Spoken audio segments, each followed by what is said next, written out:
یہ 20ویں صدی کے آغاز کے وقت جسے ہم پورا کہتے ہیں مڈل ایسٹ، بلکہ صرف مڈل ایسٹ نہیں، پورا شمالی افریقہ سلطنت عثمانیہ کا حصہ تھا، خلافت عثمانیہ۔ لیبیا، الجزائر، مصر، پورا حجاز، یمن، پورا عراق، شام، اور یہ شام ہی کے حصے ہیں در حقیقت، اردن اور لبنان، یہ سب، یہ شام عرب، عراق عرب، یہ پورا علاقہ خلافت عثمانیہ یہ اس کا حصہ تھا۔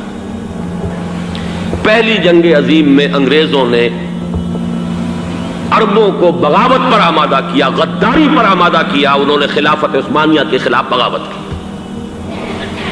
بیج بوئے ان کے دلوں کے اندر نفرت کے، ابھارا انہیں، تم ترکوں کے غلام کیوں ہو، تمہیں خود حاکم ہونا چاہیے، تم کھڑے ہو جاؤ، ہم مدد کریں گے، تم بغاوت کرو، تم ان ترکوں کے خلاف ہماری مدد کرو، ہم تمہیں آزاد کر دیں گے، تم اپنے پاؤں پر خود کھڑے ہو جانا۔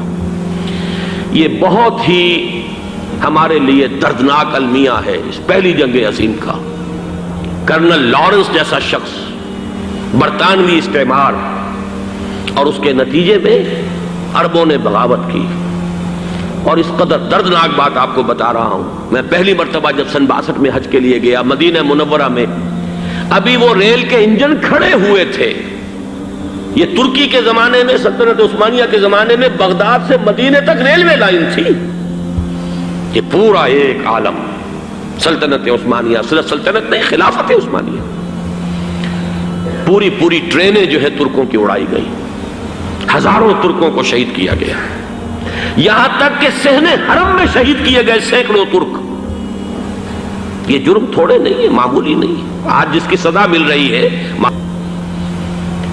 اب بھی جو لوگ گئے ہیں انہوں نے دیکھا ہوگا ترکی کا قلعہ موجود ہے اوپر پہاڑی کے اوپر، حرم کا جو سب سے بڑا دروازہ ہے باب ملک عبدالعزیز، اس کے سامنے ایک لائبریری ہوتی تھی، اب تو غالباً وہ بھی گرا دی گئی ہے، اس کے پیچھے پہاڑی پر ترکوں کا قلعہ ہے پرانا، اس پر توپیں موجود تھیں۔ جب بغاوت ہوئی ہے، جو حرم میں آئے ہوئے تھے ترک فوجی، ظاہر بات ہے نہتے، وہ تو نماز پڑھنے آئے ہوئے تھے، ان کو وہاں ذبح کیا گیا ہے۔ اور ترکوں نے اپنی توپیں استعمال نہیں کی کہ کہیں بیت اللہ کو کوئی نہ پہنچ جائے، معلوم ہونا چاہیے کہ وہ جرائم کون کون سے تھے۔ بہرحال یہ غداری ہوئی ہے پہلی جنگ عظیم کے دوران، اور نہ صرف ترکوں پہ عربوں نے کی ہے، جیسا کہ میں نے کہا تھا، دو ہیں سب سے بڑے مجرم روئے ارضی کے اوپر امت مسلمہ کے طبقات۔ ہمارا پنجابی سپاہی بھی جا کر انگریزوں کی مدد کر کے ایلن بی کو قبضہ جو لے کر دیا بغداد کا، اس میں ہمارے مسلمان پنجابی سپاہی بھی شامل تھے۔ یہ خون چکاں باب ہے ہماری تاریخ کا اس صدی کا۔ لیکن اس کے بعد سلطنت عثمانیہ کے ٹکڑے ہو گئے، چیتھڑے ہو گئے۔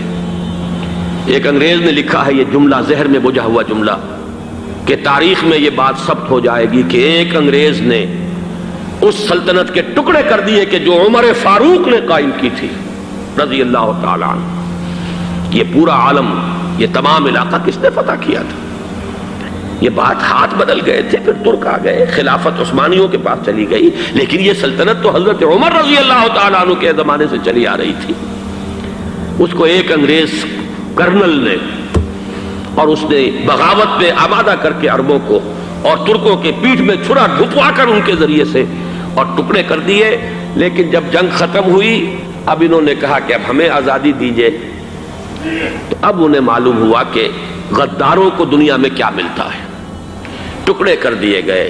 یہ حصہ عراق یہ انگریز کے پاس رہے گا، شام کا یہ علاقہ یہ فرانسیسیوں کے پاس رہے گا، مصر پر انگریزوں کا تسلط رہے گا، لیبیا اطالویوں کے پاس رہے گا، لے دے کر یہ جو علاقہ تھا حجاز، چونکہ وہاں کچھ تھا ہی نہیں، بوادن غیر ذی زرع، یہ عربوں کے پاس چھوڑ دیا گیا۔ اس وقت جو بادشاہ ہیں شاہ حسین اردن کے، ان کے دادا سب سے بڑے غدار وہی تھے، لہذا ان کو اس علاقے کی بادشاہت دے دی گئی۔